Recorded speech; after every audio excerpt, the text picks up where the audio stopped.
ఓం శ్రీ పరమాత్మనే నమః. అరణ్యకాండము 57వ సర్గం వింటూ ఉన్నాము. సీతాదేవి మాత అశోకవనంలో ఉంటుంది. ఇంద్రుడు వచ్చి పాయసం ఇచ్చి అమ్మ రాముడు తప్పకుండా వస్తాడు అని ఆమెకు ధైర్యం చెప్పడం జరుగుతుంది. తర్వాత ఇక్కడ రాముడు మృగరూపంలో సంచరించుచున్న మారీచిని వధించి శ్రీరాముడు తన ఆశ్రమానికి వస్తూ ఉంటాడు. అయితే వచ్చినప్పుడు ఆయనకి నక్క కూత వినబడుతుంది. ఆయనకి సందేహం వస్తుంది. అంతకుముందే మారీచుడు హా సీత హా లక్ష్మణ అని గట్టిగా కేకపెట్టినప్పుడు రాముడు ఏ ఆపద వస్తునో అని అప్పుడే శంకిస్తాడు. మళ్ళీ ఇప్పుడు దానికి తగ్గట్టుగా ఇలా నక్క కోత వినబడటం కూడా అశుభ సూచకమని ఆయన భయపడి త్వరగా ఆశ్రమానికి వెళ్ళాలని చెప్పి వచ్చేస్తూ ఉంటాడు. రాక్షసులందరూ కలిసి సీతను వధించుటికే ఏదో పన్నాగం పన్నారు. మారీచుడు బంగారు లేడి రూపంలో వచ్చి నన్ను చాలా దూరం తీసుకొచ్చాడు. మళ్ళీ నా కంఠస్వరంతో బిగ్గరగా అరిచాడు. ఈ దండకారణ్యమున నివసించుట వలన నాకు రాక్షసులతో వైరం ఏర్పడింది. భయంకరములైన అపశకునములే నాకు కనిపిస్తూ ఉన్నాయి. సీతాలక్ష్మణులు క్షేమంగా ఉన్నారో లేదో అని శ్రీరాముడు అనుకుంటూ దీనవదనుడై శంకించుచున్నవాడై ఆ జనస్థానం వైపు అంటే తన ఆశ్రమం వైపు వచ్చేస్తూ ఉంటాడు.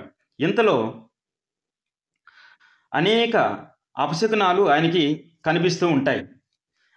అనేక మృగములు పక్షులు దిగులుతో ఆయన్ని సమీపించి అరుస్తూ ఉంటాయి. అలాగే ఆయన ఎడమ కన్ను భుజము అదురుతూ ఉంటుంది. ఇవన్నీ అపశకునములు అని శ్రీరాముడు భావిస్తూ ఉన్నాడు.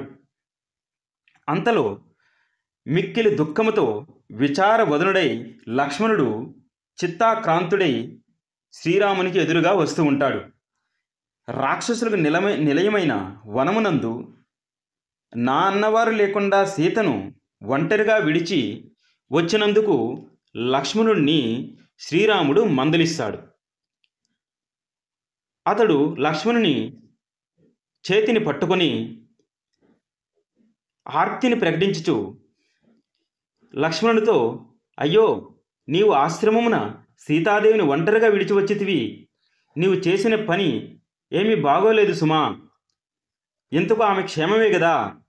ఓ వీరుడా, ఈ వనముల్లో సంచరించడి రక్కస మూకలు ఆమెను చంపుటియో భక్షించటియో చేసి ఉండును. అన్నీ నాకు అపశకునములే కనబడుచున్నవి. ఓ లక్ష్మణ, మృగరూపంలో వచ్చిన రాక్షసుడు మారీచుడు నన్ను ప్రలోభ పెట్టుచు చాలా దూరం తీసుకుని వెళ్ళాడు. ఎట్టకేలకు నేను ఆయన్ని చంపితిని. వాడు మరణించుచు రాక్షసుడిగా మారిను. ఓ లక్ష్మణ, నా మనస్సు దైన్యమునకు లోనై చింతలో ఉన్నాను. సీత ఆశ్రమంలో క్షేమమే కదా. నేను వనవాసమునకు బయలుదేరినప్పుడు సీతాదేవి నా వెంట దండకారణ్యానికి వచ్చినది. నీవు ఆమెను ఎక్కడ వదిలి వచ్చావు అని ఏ రాక్షసుడైనా ఆమెని ఎత్తుకొని పోవచ్చును, లేదా చంపి ఉండవచ్చును. ఆమెను ఒంటరిగా ఎందుకు వదిలావు అని శ్రీరామచంద్రుడు లక్ష్మణుడితో అంటూ ఉన్నాడు. ఇత్యార్ష శ్రీమద్ రామాయణ వాల్మీకి ఆదికావ్య అరణ్యకాండే సప్త పంచాశ సర్గ 57వ సర్గము సమాప్తమైంది.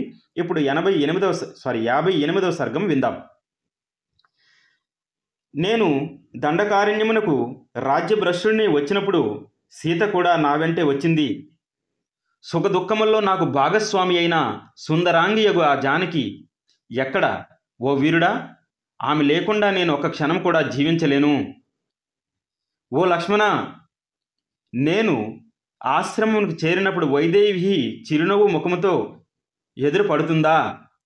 ఓ లక్ష్మణ, ఇంతకును సీతాదేవి జీవించి ఉన్నదా అని రాముడు లక్ష్మణుణ్ణి అంటూ ఉన్నాడు.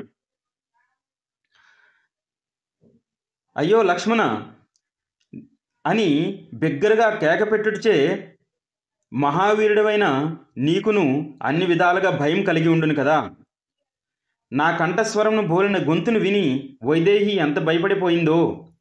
నిన్ను అందుకే నా కొరకు పంపించి ఉండవచ్చును. నన్ను వెదుగుతూ నీవు వచ్చినట్లు ఉన్నావు అని నేను తలుస్తూ ఉన్నాను అని రాముడు లక్ష్మణుడితో అంటూ ఉన్నాడు. ఓ లక్ష్మణ, ఏ విధముగా చూచినను సీతను వనముల్లో ఒంటరిగా విడిచి వచ్చుట నువ్వు చేసిన గొప్ప తప్పు. దీనివలన మనకు తీరని ముప్పు ఏర్పడవచ్చును. మనపై ప్రతీకారం తీర్చుకుంటూ రాక్షసులు చక్కని అవకాశం కోసం చూస్తూ ఉన్నారు. కరుణ మనంతో మాంసభక్షకులైన రాక్షసులందరూ మనపై కోపంతో ఉన్నారు. అందువలన ఆ దుర్మార్గులు సీతను చంపవచ్చును, ఇందుకు సందేహం లేదు. శత్రువులను సంహరించుట్లో సమర్థుడైన ఓ సౌమిత్రి, అన్ని విధములుగా ఎంత కష్టము వచ్చి పడింది. ఇది మన తలవ్రాత అని నేను అనుకుంటూ ఉన్నాను. సీతాదేవిని గీర్చి చింతించుతూనే శ్రీరాముడు లక్ష్మణుని సహితుడై వేగముగా జనస్థానమునకు అంటే వారి ఆశ్రమానికి వచ్చి చూచెను. చాలా దూరం నడిచి ఉండటం వలన శ్రీరాముడు చాలా అలసిపోయి ఉండను. ఆకలి దప్పులకు లోనై ఉండటం వలన ఆయన ముఖము శుష్కించి కల తప్పి ఉండును. అట్టి స్థితిలో ఆయన ఆర్తితోనున్న లక్ష్మణుని మందలించుచు నిట్టూర్పులు వదులుచు ఆశ్రమ ప్రదేశంకు చేరి అచ్చట సీత కనబడకపోవడిచే ఆ వీరుడు చిత్తాక్రాంతుడయ్యను. ఇత్యార్ష శ్రీమద్ రామాయణ వాల్మీకి ఆదికావ్యే అరణ్యకాండే 850 సర్గ. 58వ సర్గము సమాప్తమైంది. ఇప్పుడు 59వ సర్గము విందాము. ఎప్పుడైతే లక్ష్మణుడు అన్న తనపై కోపమును ప్రకటిస్తున్నాడు అని బాధపడెను, అక్కడ సీతాదేవి కూడా తనను నిందించినందుకు చాలా చిత్తాక్రాంతుడై లక్ష్మణుడు ఉన్నాడు. ఇప్పుడు శ్రీరాముడు కూడా మందలించటం వలన అతడు ఎంతయో నొచ్చుకొనెను. ఈ విధంగా తను బాధపడుతూ రాముడితో ఈ విధంగా అంటూ ఉన్నాడు. అన్నా, నాయంతటి నేనే బుద్ధిపూర్వకంగా వదినను వదిలి ఇక్కడికి రాలేదు. ఆమె తీవ్రమైన మాటలచే నన్ను ఒత్తిడి చేయటం వలనే నేను వచ్చాను అని తన బాధని వెళ్ళగక్కడం జరుగుతూ ఉంది. తర్వాత శ్లోకాలు మనము రేపు విందాము. ధన్యవాద్. థ్యాంక్స్. ఓం జై శ్రీరామ్.